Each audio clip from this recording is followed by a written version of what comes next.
constitue le plateau avec Monsieur Buisson qui représente Cela Group. Si vous pouviez vous présenter, il est allumé. Vous allez vous présenter en quelques mots, nous parler un petit peu de votre société, de votre métier. Vous faites quoi? Vous êtes implanté où? Parce que tout le monde ne vous connaît pas forcément dans la salle. Donc voilà, en quelques mots, s'il vous plaît. Alors donc je suis Jean-Bernard Buisson, je suis le président du groupe Cela. Donc Cela, c'est une petite ETI de 900 personnes aujourd'hui. Nous faisons à peu près 100 millions d'euros de chiffre d'affaires. Nous avons 4 implantations, 3 en France, donc en Mayenne, 2 en Mayenne, une en Normandie et une au Maroc, à Casablanca. Je dirais que 45% de notre activité concerne l'aéronautique. Voilà, je passe pour première présentation. Et sur les métiers? Alors métier, donc 45% sur l'aéronautique. Sur le savoir-faire, disons. Donc on fait des produits électroniques, donc des cartes et des sous-ensembles électroniques, effectivement, je suis obligé de préciser. Donc des équipements à destination de l'aéronautique, tout ce qui est embarqué, calculateurs divers et variés de sécurité principalement. Merci. Le reste de l'activité sur la partie télécom ou la partie énergie, transport et électronique professionnelle. Merci. À votre droit, donc Jean Garros, qui représente la société Garros. Vous, si j'ai bien compris, vous êtes dans les capteurs. Dites-nous un peu plus. Alors, les capteurs, on a créé l'entreprise. J'ai créé l'entreprise il y a une trentaine d'années environ. On a commencé d'ailleurs avec Airbus. On fabrique des capteurs et notre particularité, c'est qu'on a 4 petites structures de 40 personnes. On fait 118 millions de chiffre d'affaires, 160 personnes, avec une petite partie usinage, une partie électronique, une partie automatisme et donc la partie capteur. Airbus nous a lancé, on a voulu progresser, le chiffre d'affaires en aéronautique était très faible, on avait 15% en aéronautique, c'était pas terrible. Donc l'idée c'était de monter en niveau en aéronautique. On a donc racheté une entreprise en redressement judiciaire il y a 2 ans, qui s'appelait Mesure. Et depuis on a redémarré, donc on est le petit pousset parmi les grands ici. On se bat pour remonter la pente, ça vient petit à petit. Mais bon, c'est une belle équipe dynamique derrière moi, donc je suis vraiment très fier de me battre avec eux. Merci. La parole donc à Stéphane Campion, directeur industriel de Stelia Aerospace. Donc là, on n'est plus dans les petits poussets, 6000 salariés. Dites-nous un peu plus sur votre société. Oui, bonjour. Donc Stelia Aerospace, filiale du groupe Airbus, qui est effectivement une société rang 1 dans le domaine aéronautique. Environ 2,1 milliards de chiffre d'affaires l'année dernière. Comme vous l'avez dit, 6000 personnes qui sont implantées en France et à l'étranger. Nous avons 5 sites français, plusieurs filiales, 3 nord-africaines, 2 au Maroc et une en Tunisie, ainsi que 2 filiales en Amérique du Nord. 3 typologies d'activités, l'aérostructure qui représente la grande majorité de notre savoir-faire et de notre activité, mais également des activités dans le domaine de la cabine, en particulier conception et production de fauteuils, en particulier business et first class, à la fois dans le monde Airbus et dans le monde Boeing, ainsi que numéro 1 mondial ex aequo dans le domaine des sièges pilotes, puisque nous équipons notamment tous les sièges pilotes, copilotes et 3e homme d'Airbus. Voilà pour une carte d'identité très très succincte. On aura l'occasion, je pense, de revenir dessus. Certainement. Merci. Cyril Algan, vous êtes le PDG de l'entreprise familiale Algan. Pouvez-vous décrire votre entreprise, s'il vous plaît? Oui, donc nous sommes à Saint-Brévin, près de Saint-Nazaire, 250 personnes en France, 35 millions d'euros de chiffre d'affaires, un site au Maroc de 50 personnes. Donc nous sommes usineurs, fournisseurs de pièces élémentaires, principalement aluminium, donc en petit 5 axes jusqu'à du grand 5 axes, jusqu'à 11 mètres en capacité d'usinage. Donc à peu près une cinquantaine de centres d'usinage, aussi un petit peu d'assemblage, de chaudronnerie aéronautique, et puis du tournage. Donc voilà. Merci. Et puis on termine avec Alain Leroy, dirigeant de Mecachrome, et qui va également nous parler un petit peu de Neopolia. Mais commencez s'il vous plaît par Mecachrome. Bonjour, Alain Leroy, donc Mecachrome, 14 sites dans le monde, un au Canada, 2 au Portugal, 2 en Afrique du Nord, le reste se trouvant en France. En termes d'activité, une partie non négligeable sur la partie usinage et une autre partie sur la partie tôlerie fine. 400 millions de chiffre d'affaires, 50 millions d'investissements, 3000 personnes. Et en activité, à peine 80% d'activité aéronautique, 3-4% sur la partie médicale et spéciale. La différence en automobile, où on est depuis plus de 25 ans fournisseur des compétiteurs en Formule 1 sur les moteurs qui courent tous les dimanches sur les Grands Prix. Donc ça c'est le côté Mecachrome. Neopolia, donc, dont j'assure la présidence, est un groupement d'entreprises qui contient 250 PME, qui s'étend sur l'ensemble des Pays de Loire, sur lequel on retrouve à peu près 135 métiers qui nous permettent d'assurer normalement un certain nombre de contrats, qui œuvrent dans les différents secteurs que sont l'oil and gas, la marine, les EMR, le ferroviaire, l'aéronautique et depuis peu le nucléaire. Et nous avons réalisé ces 3 dernières années 50 millions de business collaboratifs. Merci. Donc ma première question va être pour Monsieur Garros. Vous avez expliqué que vous souhaitiez développer la part de l'aéronautique dans votre activité. Vous étiez à 15%. Qu'est-ce qui vous attire dans l'aéronautique ? Pourquoi aller vers ce marché plutôt que vers d'autres ? L'aéronautique aujourd'hui, les gens de l'aéronautique ont une vision à 10 ans de charge. Donc je pense que c'est la principale raison qui permet de continuer dans ce sens-là. Notre métier aujourd'hui, c'est l'industrie. Pour nous, on était fournisseur d'industrie, fabricant aussi de pièces élémentaires d'industrie. Mais on se rend bien compte que l'industrie n'est pas... je ne la ressens pas comme un marché extraordinairement positif. Notre PIB d'industrie baisse. Donc la seule solution pour continuer à rester sur le devant de la scène un petit peu, c'est effectivement de se mettre sur des secteurs en croissance. Donc, il y a la navale d'un côté, il y a l'aéronautique. On avait besoin derrière de sous-traitance également usinage. C'était pour cette raison qu'on a racheté l'entreprise de mécanique sur Saint-Brévin. Voilà. Merci. Une question pour Monsieur Campion. Vous voyez beaucoup arriver, vous qui êtes fournisseur de rang 1, mais qui sous-traitez ou qui travaillez avec des fournisseurs, vous voyez beaucoup arriver d'entreprises du type de celle de Monsieur Garros qui peut implanter dans l'aéronautique, y viennent pour cette raison liée à ce supplément de visibilité que vous avez au plan commercial ?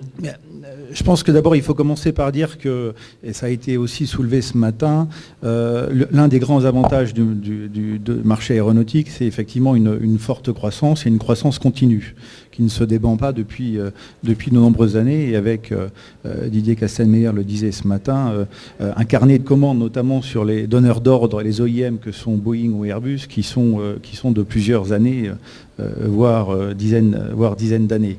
Donc effectivement, il y a une attractivité forte pour arriver sur ce marché. Ça a été aussi dit ce matin, il y a aussi une barrière forte pour entrer sur ce marché, puisque les qualifications et les exigences qualité sont très élevées. Et effectivement, ça n'est pas donné à tout le monde. En tout cas, il y a un investissement relativement lourd pour entrer sur le marché de l'aéronautique. Mais une fois qu'on a investi, naturellement, on profite de la croissance. Moi, je voudrais insister aussi sur un point, en tant que Tier 1, mais c'est le cas aussi au niveau des OEM, c'est la très forte concurrence.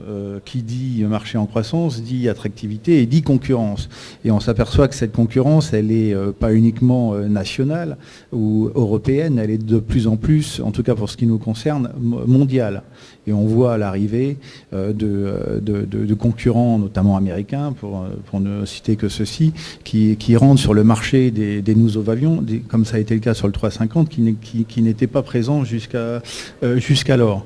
Donc croissance, oui, barrière à l'entrée et très forte concurrence mondiale. Donc effectivement, ça attire beaucoup de monde et il faut naturellement sortir son épingle du jeu, quel que soit le rang à laquelle on se positionne, que ce soit un tier 1 ou un tier 2 ou un tier 3. Monsieur Buisson, vous qui êtes à peu près à 45, vous disiez je crois, % d'activité sur l'aéronautique, est-ce que vous percevez ce supplément d'exigence qualité chez vos clients de l'industrie aéronautique ? Oui, alors très clairement, ces dernières années, donc nous sommes historiquement implantés dans l'aéronautique, puis ça fait plus de 30 ans qu'on travaille pour l'aéronautique. Donc personnellement, une grosse dizaine d'années, mais on a clairement vu la supply chain aéronautique, puisque c'est le thème du jour, se structurer ces dernières années et monter en exigence. Je dirais que, pour prendre un petit exemple, je dirais, il y a 4-5 ans, vous étiez à 90% de ponctualité. Bon, vous étiez à peu près moyen. Aujourd'hui, 90% de ponctualité, vous n'êtes même pas consulté par les donneurs d'ordre. C'est inenvisageable. Donc la barre est bien plus haute qu'avant. Donc la structuration, je dirais, au rang 1, c'est déjà opéré. Elle s'opère, ça a été dit ce matin, je crois, elle se décline au sein de la supply chain pour monter en maturité.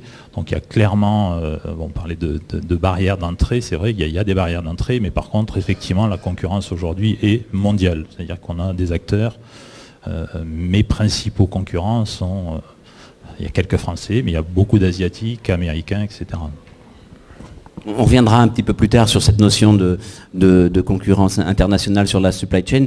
Monsieur Algan, sur ces exigences et sur ce taux par exemple de 90%, vous êtes plutôt donc sur des pièces de chaudronnerie. Est-ce que vous avez vu ou on vous a demandé, vos résultats ont progressé en termes de delivery on time, comme vous dites ?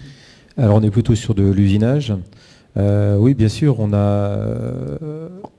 Aujourd'hui, on est à peu près nous sur un OTD, donc un respect des délais de livraison à peu près de l'ordre de 95-96%, ce qui est un petit peu en dessous des objectifs qui nous sont fixés, puisqu'ils nous positionnent quand même malgré tout plutôt bien par rapport à nos collègues.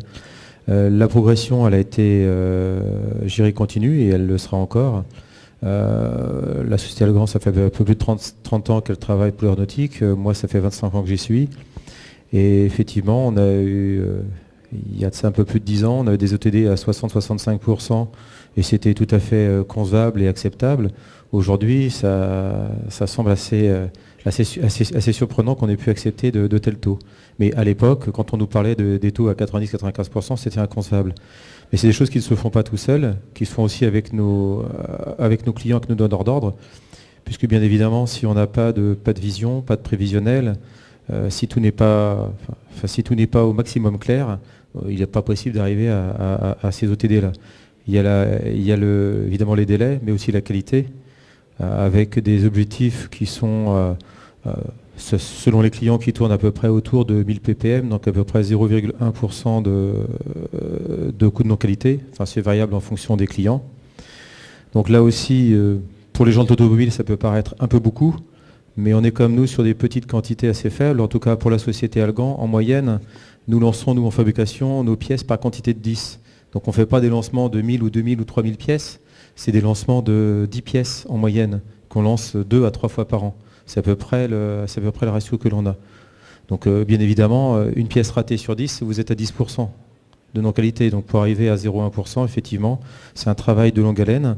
On a participé, ce sera peut-être un sujet qui sera peut-être débattu tout à l'heure aussi, et il en a été parlé ce matin, des programmes de performance avec Space, donc où nous on a participé par le passé à ce qu'on appelle à 2 grappes, et on a aussi été nous-mêmes porteurs d'une grappe auprès de nos sous-traitants, donc pour améliorer les performances.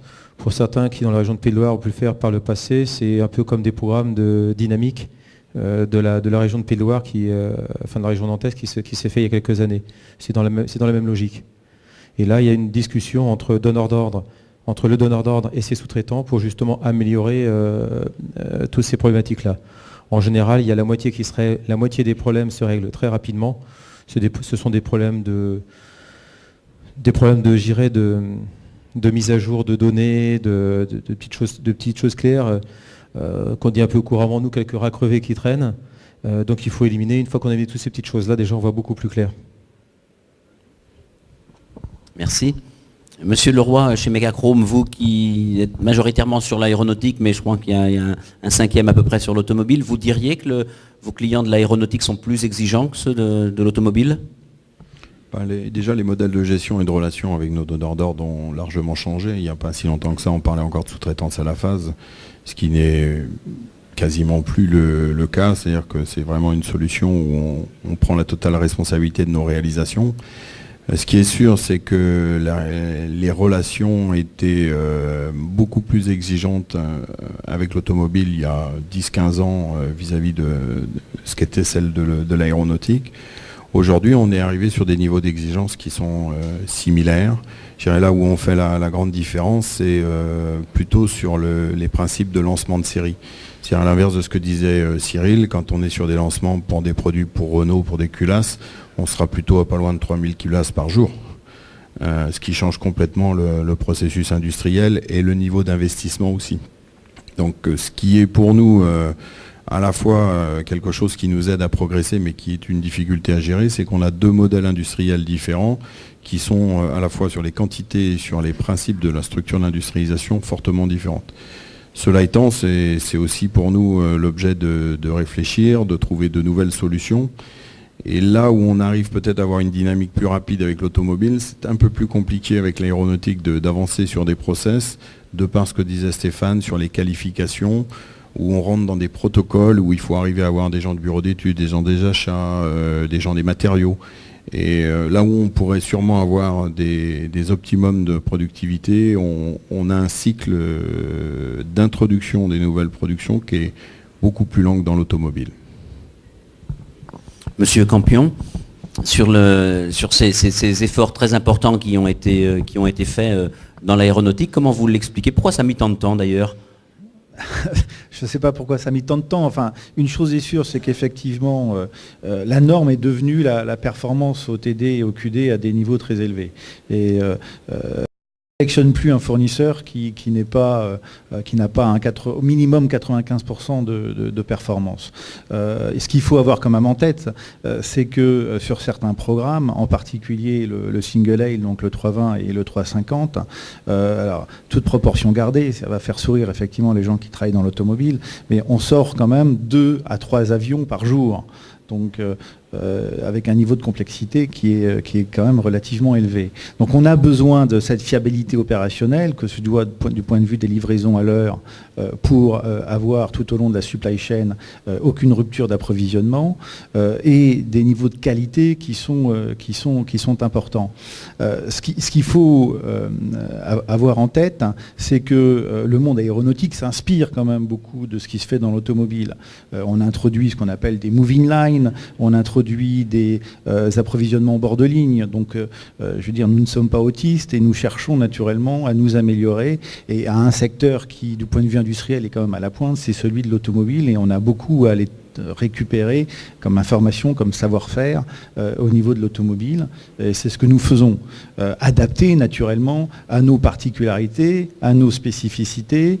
On fait voler un avion, une voiture c'est différent, donc il y a forcément une adaptation et une prise en compte d'exigences particulières, mais nous avons tout intérêt, et c'est ce que nous faisons, d'aller chercher des moyens de nous améliorer du point de vue industriel. Le secteur encore automobile est encore une fois une source importante d'enrichissement, et c'est ce que nous faisons, que ce soit au niveau des OEM, au niveau des Tier 1 ou au niveau des autres acteurs de la supply chain. Dans l'organisation de votre propre supply chain, ça a quelles conséquences? Vous êtes, comment dire, en termes de structuration de cette supply chain? Alors, s'il faut caractériser en quelques mots la supply chain, une chose est sûre, c'est que la supply chain aéronautique, en particulier la supply chain aéronautique française, est très morcelée.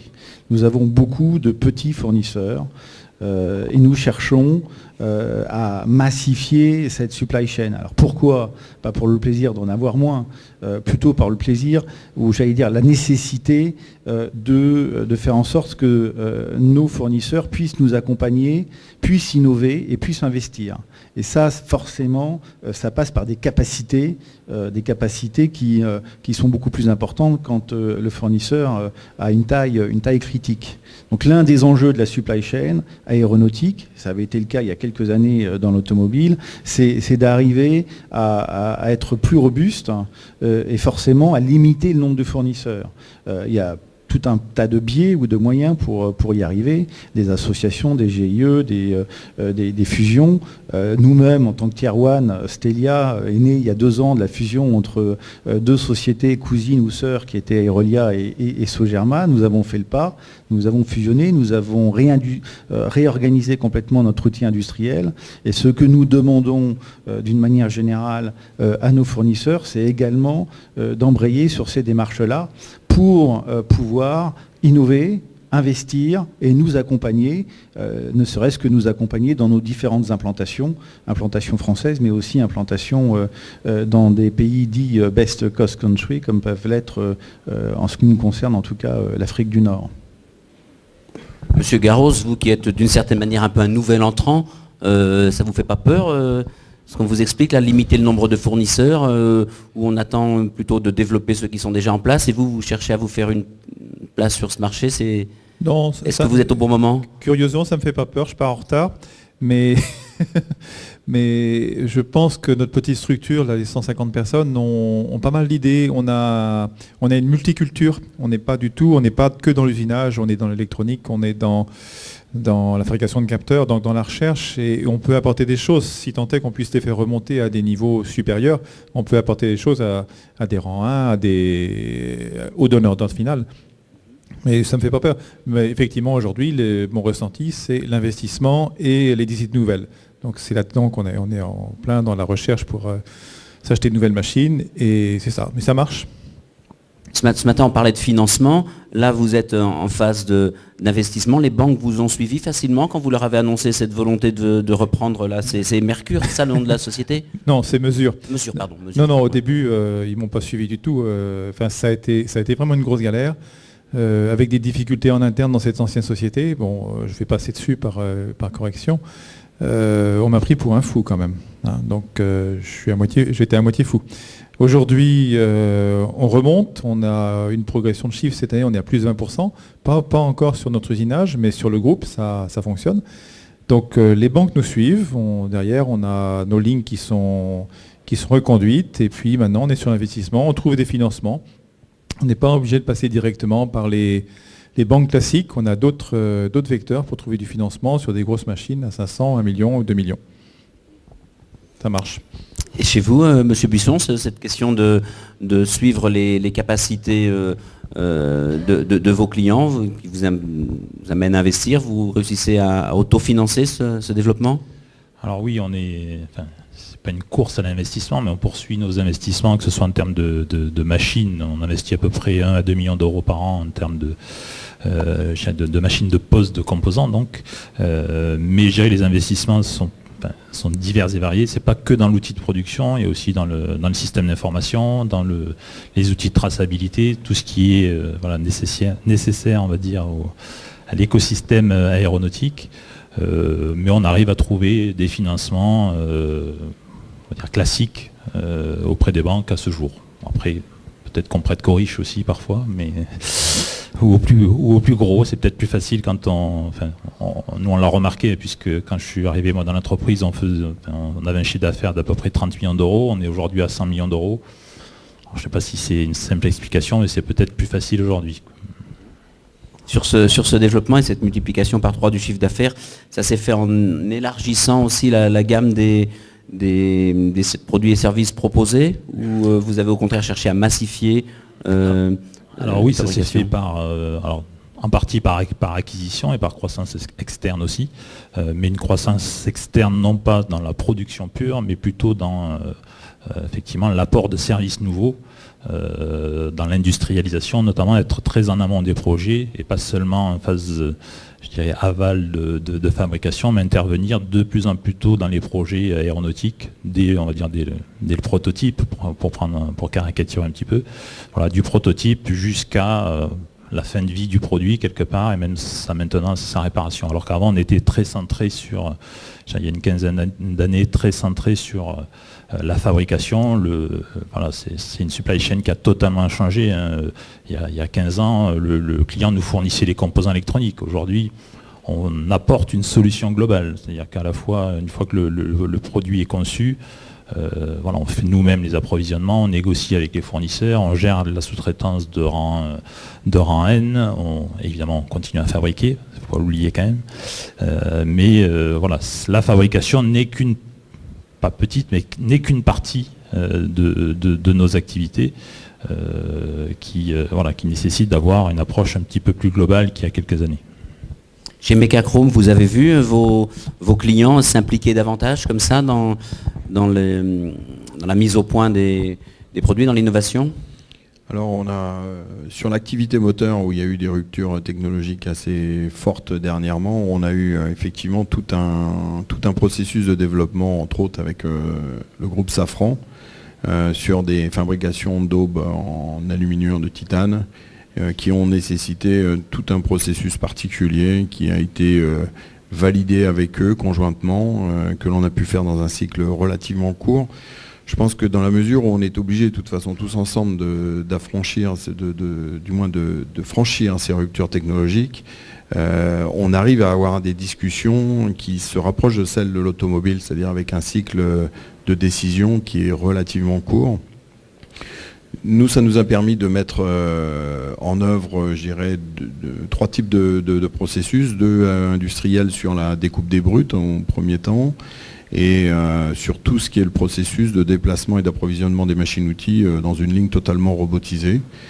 Et en parallèle, plutôt du côté numérique, où on a un relevé total de tous les paramètres de production, d'identification depuis le brut, qui se trouve en numérique, pour des raisons encore de certification, de principe demandés par le client. On réédite à la fin la totalité des papiers pour avoir mais on est en capacité aujourd'hui de basculer directement sur ces approches. Alors, il est clair que le fait qu'il y ait le nouveau développement du moteur LEAP a amené vraiment un travail conjoint et presque à marche forcée, faut le reconnaître. Il y a un certain nombre de sujets qui existent aussi au niveau de l'aérostructure. Là où je pense qu'on a aussi un travail à faire en tant que rang 1, c'est trouver des solutions, et là je prends un peu la casquette Néopolia, c'est trouver des solutions qui permettraient d'embarquer plutôt des PME rang 2, rang 3, et trouver des solutions pour apporter des solutions complètes, innovantes, qui permettraient d'intégrer des structures certes plus petites, mais dont le niveau d'agilité complète bien, je dirais, la plateforme technique et financière que peut représenter un rang 1. Sur ce chapitre-là, je pense qu'on a encore du travail à faire entre les donneurs d'ordre et les rangs 1 pour être en capacité de s'obliger à faire des essais, à réussir des performances telles que celle-ci. On est un peu frileux pour pouvoir passer le pas. Et concrètement, alors c'est peut-être une question naïve, mais quand il y a de l'innovation comme ça qui est partagée sur l'ensemble de la filière, les brevets, ils sont qui les dépose? Alors ça dépend avec qui vous discutez. Il y en a qui partagent bien, il y en a qui partagent moins bien. Voilà, ça se discute. Il y a des règles de partage qui se font avec un seuil qui n'est pas zéro. Voilà, chacun a ses points de vue. Ce qui est important, je pense, c'est qu'il faut trouver une solution qui reste malgré tout gagnant-gagnant et qui favorise le fait qu'on ait toujours envie de pousser nos limites. Et il me semble que c'est un sujet qu'on doit nous garder en tant que rang 1 pour le remonter au donneur d'ordre en disant attention, on est peut-être en train de dériver, et qu'on sache aussi être attentif pour être attractif pour les PME rang 2, rang 3, parce que c'est ce qui leur donnera un certain niveau de confiance pour partager et être capable de faire des offres globales. Monsieur Campion, je vais vous demander si vous êtes partageur en termes de brevets, mais également comment est-ce que, Je suis mal placé quelle pour répondre. bienveillance vous êtes en mesure d'apporter par rapport à ceux qui sont les fournisseurs des rangs 1? Non, Si vous voyez un rang 1 être un peu trop dur, trop exigeant avec ses fournisseurs moins 1, moins 2, vous pouvez intervenir?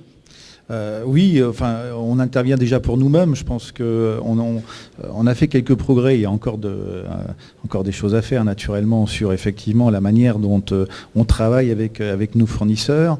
La filière s'est dotée de médiateurs au sein des entreprises et au niveau des directs.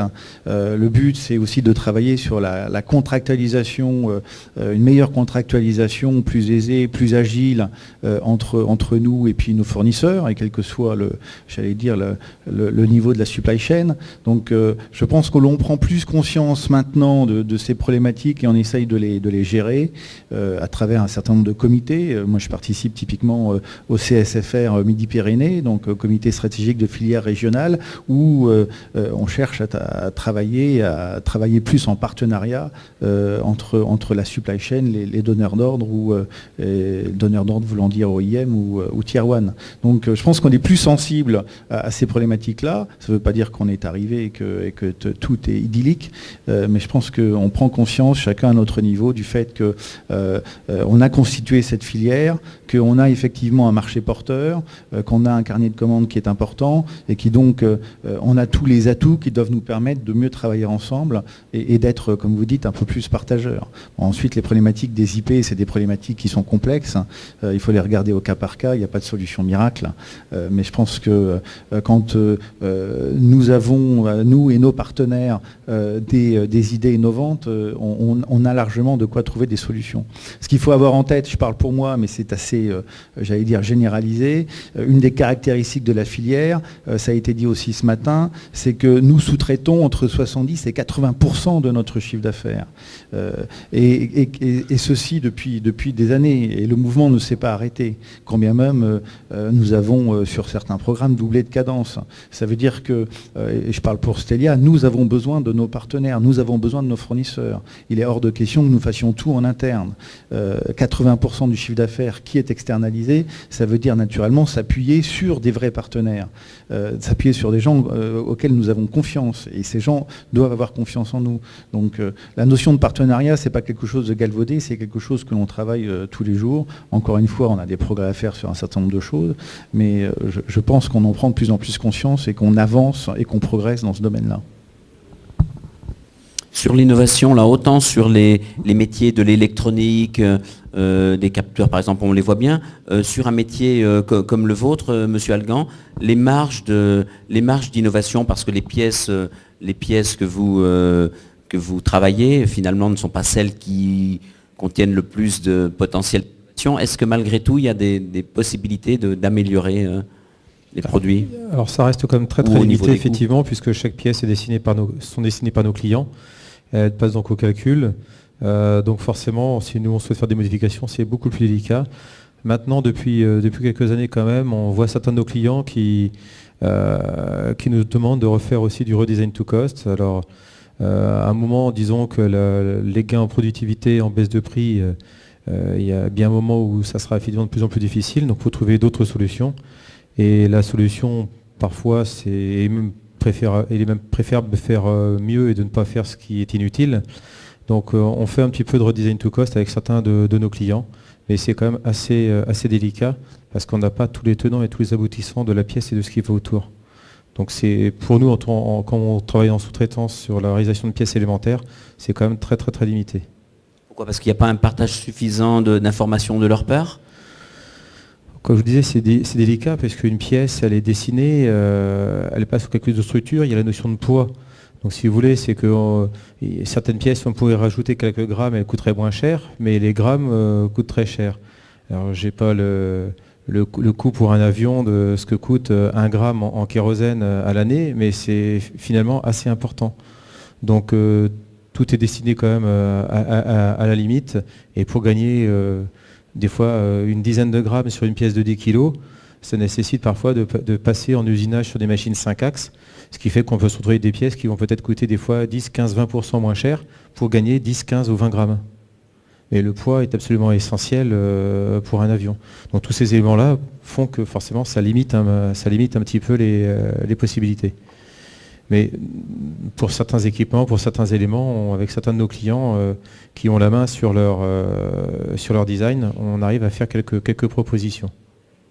Et je sais notamment avec Stelia, qui est notre client principal, il y a donc un certain nombre de démarches qui ont été initiées pour arriver à ce qui s'appelle le projet Catalyst, donc qui sont donc pour faire simple, on va dire qu'on nous a demandé qu'est-ce qu'il est possible, qu'est-ce qu'il serait possible de faire, sans pour autant forcément vous faire baisser vos marges ou vos prix.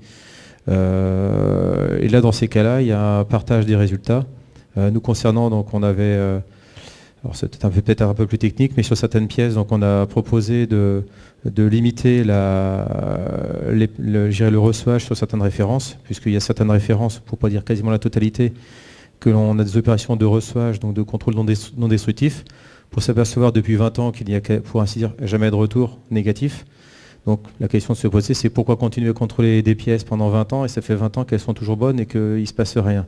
Alors c'est pas aussi simple que ça, et là avec le bureau d'études, c'est pas nous puisqu'on n'y a pas accès, mais en tout cas nos acheteurs ont accès à leur bureau d'études, et leur bureau d'études repasse toutes les pièces au calcul pour s'apercevoir si éventuellement elles peuvent se passer de recevage ou pas. Et le recevage, globalement, c'est 25% de la protection qui elle-même représente 15% du prix de la pièce. Donc on peut gagner 2 à 3% en supprimant ces opérations-là. Et on gagne aussi en cycle, puisque le recevage en traitement de surface, c'est ce qui représente, je dirais, tous les goulots d'étranglement sont en recevage, puisqu'il faut des qualifications particulières pour faire du recevage. S'il n'y a pas de recevage, il y en a encore, mais si on limite les opérations de recevage, on réduit donc les coûts et les délais. Et donc en l'occurrence, sur cette partie-là, c'est moite-moite. Donc si la pièce passe de 10 € à 6 € en enlevant le recevage, il y a 2 € pour moi, 2 € pour eux. Vous confirmez, Monsieur Campion ? Oui, je confirme, c'était exactement ce que je voulais dire. Il n'y a pas que l'innovation produit, il y a aussi l'innovation sur les processus industriels, il y a l'innovation sur les services, il y a l'innovation sur les outils. Je peux dire, il n'y a pas que le produit, il y a tout un tas d'innovations et de recherches qui sont faites. Effectivement, l'un des objectifs majeurs, c'est la compétitivité, on l'a dit, on est en concurrence, mais le design to cost, c'est un des versants de l'innovation, mais ça n'est uniquement qu'un versant. Il y a beaucoup de choses qui sont faites. La digitalisation, on en parle beaucoup, la numérisation, le fait d'aider ou de supporter les compagnons, nos équipes sur le terrain, la réduction de la non-qualité, il y a tout un tas de domaines où on peut innover, où on innove. Il n'y a pas que la partie produit. Et ça, c'est important. Et effectivement, que ce soit nous-mêmes ou nos partenaires, il ne faut pas se focaliser uniquement sur cette partie produit, mais surtout le processus industriel au sens large du terme. Et là, naturellement, on élargit le périmètre et on trouve des solutions.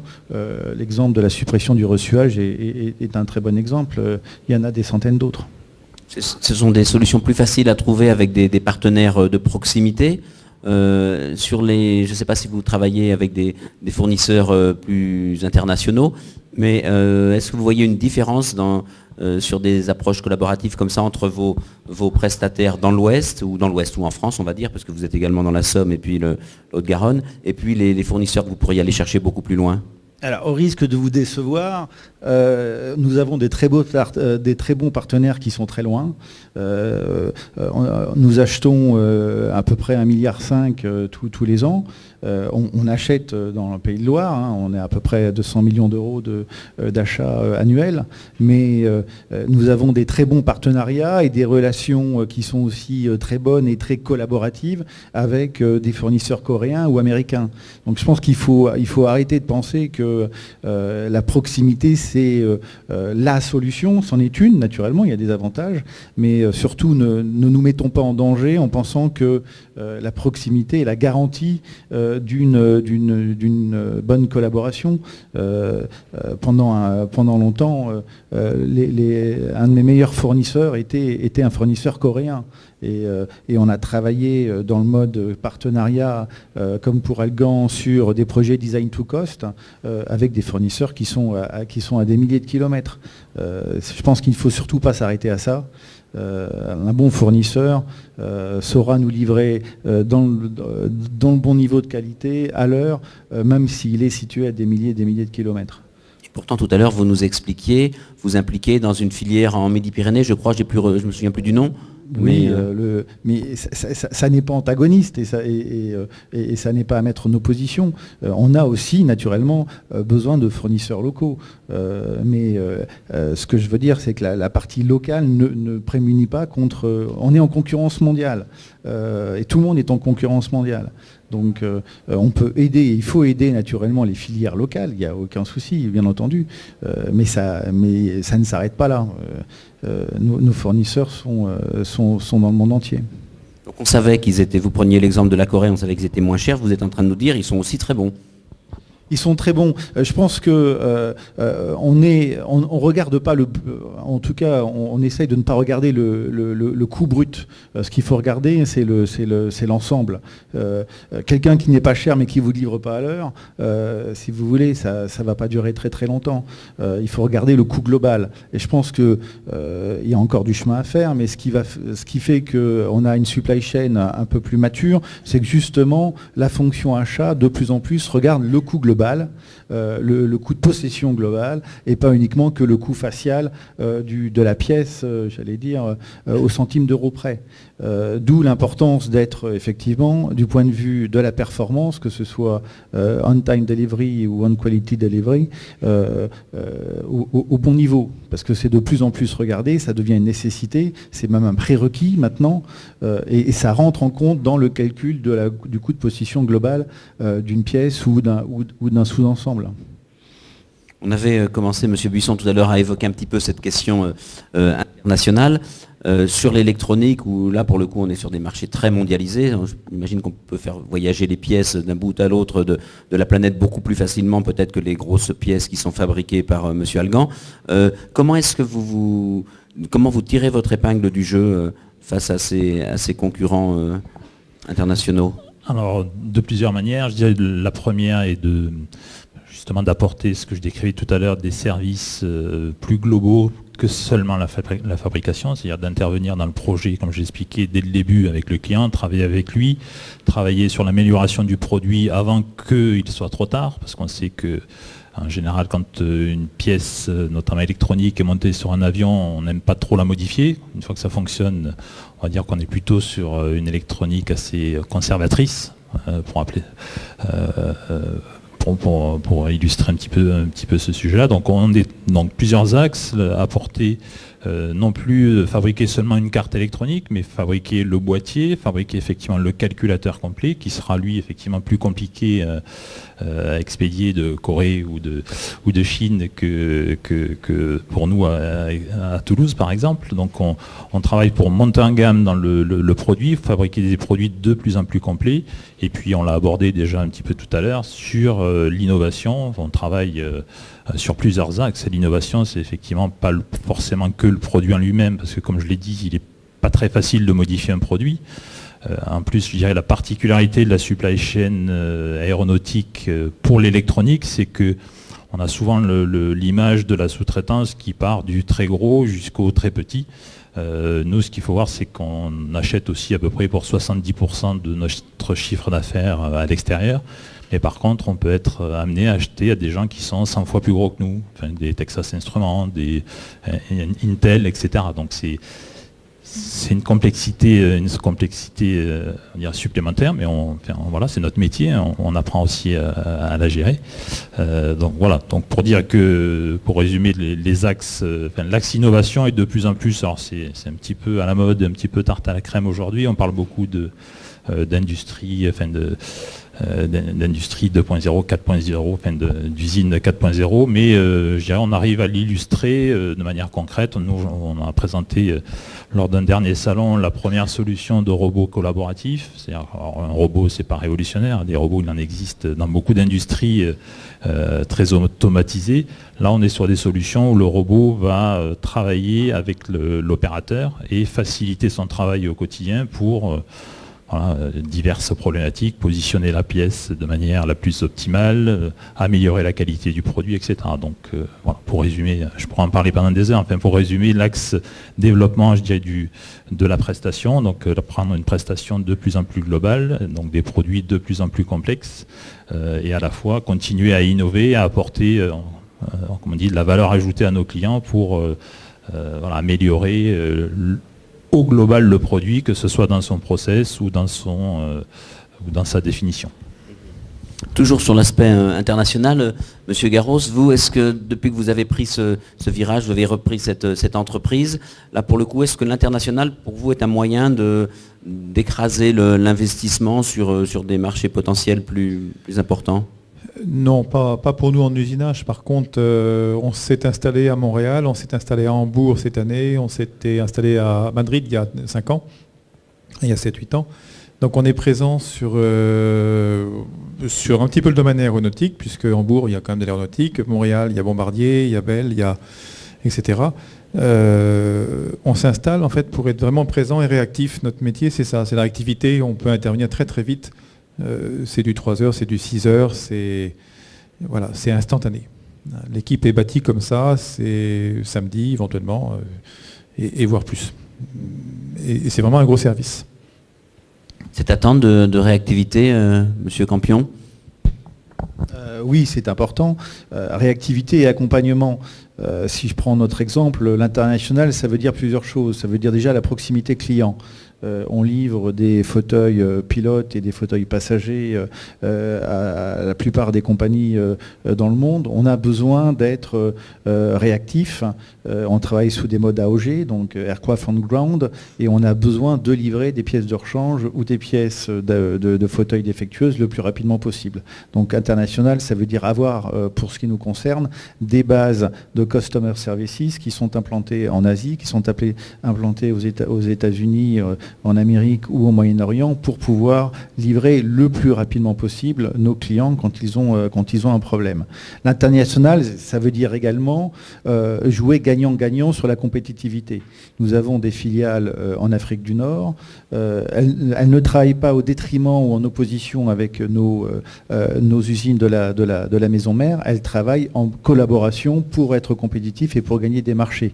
À charge pour nous, c'est ce que nous faisons tous les jours, de bien équilibrer, de bien répartir à la fois les compétences et la charge de travail entre ces filiales et les maisons mères dans un mode vraiment gagnant-gagnant pour gagner des marchés et pour faire en sorte que la partie la plus technique ou la plus technologique se situe naturellement là où sont les compétences les plus pointues, c'est-à-dire en l'occurrence en France, et où la partie, j'allais dire, beaucoup plus répétitive, beaucoup plus manuelle se retrouve en l'occurrence au Maroc et en Tunisie.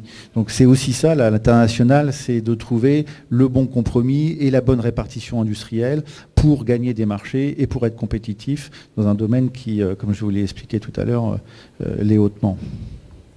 Chez Mecachrome, les possibilités d'investir comme ça dans des ateliers un peu plus lointains, dans des zones dans des pays où les coûts sont inférieurs, c'est un élément de votre stratégie ? Globalement, on a une volonté déjà sur le développement sur l'Amérique du Nord. Et historiquement, on avait déjà une base au Canada. Donc à partir de cette base, on essaye à rayonner. Et on est d'ailleurs en train de regarder une installation sur l'État de New York. Du moins, on est au moins en train d'y réfléchir sérieusement.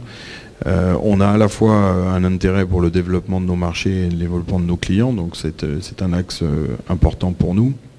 Après, sous l'aspect de la compétitivité, il y a effectivement certains pays qui nous permettent de faire aussi des transferts de certaines phases de fabrication, et on tient aussi en compte les phénomènes géopolitiques avec tout ce que peut être la stabilité de certaines zones du monde versus d'autres zones européennes qui malgré tout nous permettent d'avoir un taux de compétitivité intéressant. Donc ce qui va être pour nous un axe de développement à l'international, ça va être soit une possibilité d'un développement sur un positionnement marché, ce qu'on est en train de regarder actuellement par exemple au Canada, mais dans l'axe moteur plutôt que aérostructure. Et il n'empêche que le fait de trouver ces partenariats, c'est aussi pour nous une possibilité, du moins pour certaines zones du globe, de répondre à des contraintes de capacité à recruter, puisque c'est pas toujours aussi simple que ça actuellement d'être en capacité de répondre aux sollicitations qu'on peut avoir et qu'il faudrait traiter. D'ailleurs là je vais changer de casquette, je vais partir chez Neopolia et on a été un des acteurs pour faciliter le pacte de l'emploi qui a été signé mardi dernier à Euromaritime, qui a une vocation à faciliter ou du moins à installer de nouvelles formes de contrats de travail pour permettre un accompagnement aussi bien sur la formation que de trouver des flexibilités de contrat entre plusieurs marchés à long terme, ce qu'on trouve souvent dans le cas du domaine maritime. Monsieur Algan, on en parlait un petit peu en préparant cet entretien. Vous me disiez quand on a des commandes plus importantes, on fait d'abord appel, on fait d'abord des heures supplémentaires, puis après on fait appel aux intérimaires. Quand vraiment les pics d'activité sont importants, qu'est-ce que vous avez comme autre solution, passer ces deux premiers leviers?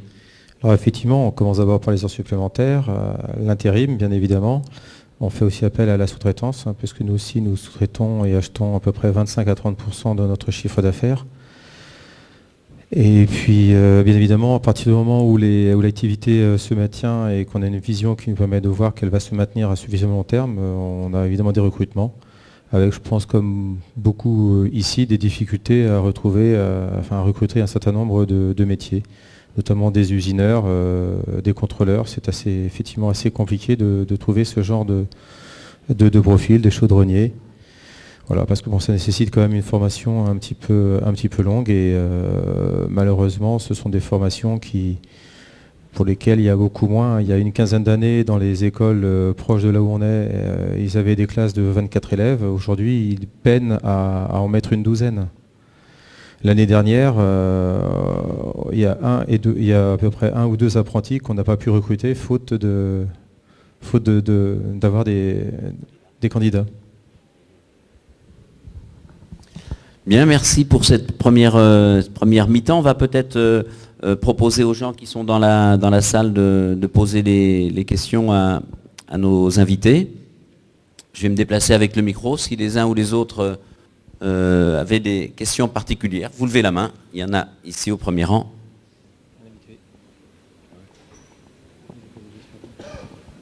Merci, bonjour. Alors je me représente peut-être parce que je me suis présenté ce matin, mais ce n'étaient pas les mêmes conférenciers. Franck Guillard, je suis ingénieur consultant dans le domaine des achats. J'ai lancé la société Atlantique Achat qui accompagne les entreprises dans leur fonction achat et dans leur optimisation des coûts. Moi, j'avais une question très ouverte. J'ai la chance de côtoyer Nicolas Durvaux et Hugues Delarose, qui sont les patrons de la société IDEA Logistique, que certains d'entre vous connaissent peut-être. Je pense que oui. Qui propose des choses assez novatrices en termes de logistique. Et c'est innovante en termes de gestion logistique des entrepôts, etc. Et je voulais vous demander à chacun d'entre vous, alors M. Buisson a un peu répondu tout à l'heure, comment vous imaginez l'usine du futur? C'est une question très ouverte, mais c'est volontaire. Comment vous imaginez, vos sites de production à l'avenir avec toutes les évolutions qui arrivent aujourd'hui? Bon, puisque j'ai le micro, je vais commencer. Pour nous qui sommes usineurs, mais ça a déjà commencé, donc c'est pas la robotisation. Nous, ça fait à peu près 16 ans qu'on a rentré nos premiers robots, donc forcément un peu plus de robotisation. Les équipements, étant quand même assez onéreux, doivent tourner 24 heures sur 24 et 7 jours sur 7, ce qui pose aussi évidemment des soucis, puisque on a déjà des difficultés à trouver des opérateurs. Et aujourd'hui, trouver des opérateurs pour travailler, qui acceptent de travailler la nuit, c'est compliqué. Pour faire du SD, c'est aussi compliqué. Donc l'objectif étant d'avoir les moyens de pouvoir faire, je dirais que dans l'idéal, il faudrait que nos gens puissent travailler en journée normale, en semaine, et que la nuit et le week-end, ça puisse tourner quasiment tout seul. Voilà, donc tout logiquement va tendre à peu près vers ça. On a, au travers de 2 lignes principalement, on a déjà mis en place ce principe de robotisation et de suivi de production sur du 7 jours sur 7. On utilise au maximum tous les suivis des données numériques, donc ce qu'on a appelé nous le zéro papier. Quelque part, pour répondre à votre question, je pense qu'il faut encore qu'on aille plus loin sur l'analyse des tâches avec leur valeur ajoutée, parce qu'il y a tout un tas de tâches aujourd'hui qu'on pourrait au moins suppléé par la technique, sans pour autant parler de robotisation, pour éviter de tomber dans un travers un peu trop rapide. Et puis surtout faciliter toute la relation entre, j'allais dire, l'expression de besoin à son origine et le bordereau de livraison. Puisqu'on a une quantité de tâches, de duplication de papier, de formalités, de tampons, de tout ce que vous voulez, qui quelque part est une source de tâches administratives dont la valeur ajoutée existe, puisque si on ne le faisait pas, on ne pourrait pas vendre. Mais dans la valeur ajoutée intrinsèque dans la fonction du produit, est quasi nulle. Donc on a une réelle analyse à porter sur ce sujet.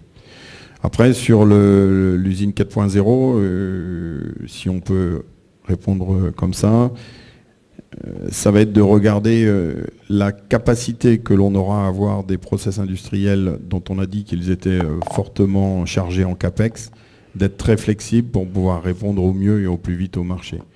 C'est déjà des sollicitations très fortes du côté du monde de l'automobile et on ne peut qu'imaginer que ça sera le cas d'ici peu de temps dans le monde de l'aéronautique. On va faire tourner le micro sur le même thème de l'usine du futur, donc. Alors, on a essayé de faire plus que l'imaginer. Le but, c'est de la faire. Alors, je ne vais pas parler de l'usine de futur, je vais parler de l'usine aéronautique du futur. Je vais rester sur mon humble périmètre. Pour vous donner quelques exemples, on va inaugurer dans quelques semaines sur le site de Méault, dans la région Hauts-de-France, un certain nombre de nouvelles lignes de production. Alors je dis aéronautique parce que les gens de l'automobile vont sourire, mais on a mis en œuvre sur un projet qui a duré 2 ans et qui va voir donc sa concrétisation, qui est en train de voir sa concrétisation, une mise en flux tacté, en moving line, la production des 2 sous-ensembles de pointe avant, donc Airbus.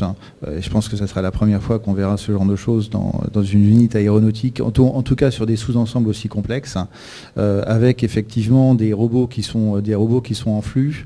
Et on parlait tout à l'heure de digitalisation, des aides assez importantes au niveau de nos compagnons, de nos collaborateurs, pour effectivement, comme le disait Alain, supprimer le papier, faire en sorte qu'il y ait beaucoup d'aide au traitement de la non-qualité, inspection, et faire en sorte que les principaux postes de non-valeur ajoutée puissent être supprimés. Donc c'est à l'échelle, j'allais dire, humble de l'aéronautique dans ce domaine-là.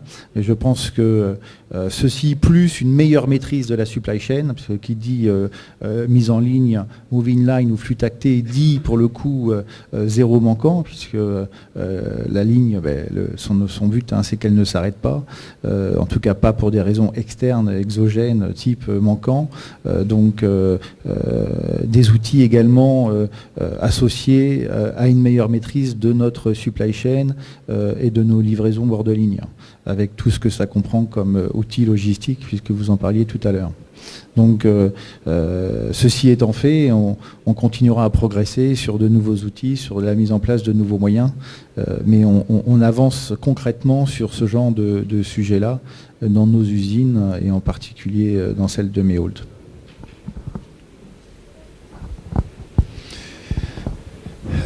Hormis les machines, il faut des machines, mais il faut des hommes, et on est plus dans une société de service chez nous. Et notre idée, c'est le plus de monter les gens en compétences au maximum, de les faire participer dans les prises de décision. Donc en fait, d'avoir avec nous une équipe très très forte, qui est dynamique, qui peut répondre effectivement le samedi dimanche, qui peut quand même se libérer pour aller donner un coup de main quelque part. Et bien sûr, il faut des robots, je suis d'accord, il faut évoluer sur la machine. Mais plus nos personnels sont proches de nous, plus on réduit les niveaux. Il n'y a que 3 niveaux de décision chez nous. Donc c'est hyper court. On les implique avec nous, ils sont au courant des chiffres, etc. Et pour moi, c'est vraiment, on les forme, on continue à les former tout le temps, mais sur des sujets qui sont complètement différents des sujets classiques. Ça peut être l'énéagramme, ça peut être autre chose. Donc c'est ça mon usine du futur à moi, c'est amener les gens à être très proches de... En fait, ils défendent leur métier et ils se battent pour ça, mais ils sont au courant de tout. Voilà. Et à partir de là, ils veulent pas. S'ils veulent pas, ils s'en vont. S'ils veulent, ils travaillent. Oui, alors beaucoup de choses ont été dites. Bon, je pense qu'effectivement, pour une des choses sur lesquelles il faut travailler beaucoup, c'est supprimer tout ce qui n'a pas de valeur ajoutée, tout ce qui n'est à la limite pas intéressant pour les personnes aussi. Je vais déplacer une carte d'un point A à un point B. Bon, je ne suis pas fan des robots, mais bon, si ça peut être fait en automatique, de toute façon, on ne gardera pas nos personnels et le personnel auquel on est attaché en leur faisant faire des tâches qui ne sont pas à forte valeur ajoutée. Donc ça, c'est un axe de travail important chez nous. Je pense que effectivement, la communication et l'intercommunication avec nos clients, donc on a, bon, c'est pas la panacée, mais bon, on est équipé par exemple des SAP chez nous, on est connecté avec Airbus en direct, on peut faire des opérations, zipper un certain nombre de demandes de composants, etc. Donc je pense que la connexion entre les différents niveaux de la supply chain doit s'améliorer, doit être plus automatique, la transmission des commandes, des factures, ça c'est des choses assez classiques, mais aller encore un petit peu plus loin sur les données techniques, etc. Et puis effectivement l'approche robot, on est un petit peu partagé parce que la difficulté de l'aéronautique, vous l'avez compris, et c'est vrai pour l'électronique, enfin pour notre électronique, c'est pareil, l'ordre de fabrication chez nous moyen est de 15 cartes automatisées, lancées, investir dans un robot, dans un programme, dans une interface pour 15 produits que vous allez lancer dans le mois. Bon, pour un iPhone, vous allez en lancer 3 millions par semaine. Bon, ça s'amortit assez vite. Mais c'est vrai que la difficulté à laquelle on est confronté, c'est la petite taille de lot, on va dire, de fabrication versus l'automatisation. C'est-à-dire que les solutions, on les connaît. Par contre, les rendre exploitables, rentables et efficientes pour des petites quantités de pièces, c'est un petit peu plus compliqué. Merci. Est-ce qu'il y a d'autres questions dans la salle? Non? Bon, eh bien, il est 15h45. On va mettre un terme à cette conférence, à moins que l'un ou l'autre des intervenants ait quelque chose à ajouter. Sinon, on en reste là. Merci pour vos interventions. Et puis, donc, je vous donne rendez-vous demain matin pour une table ronde, cette fois sur les moyens de transport et de manutention avec des représentants de Renault Truck Défense, du Technocentre de la SNCF, de Bobcat, et on aura également M. Guillard d'Atlantique Achat qui sera là demain. Bonne soirée.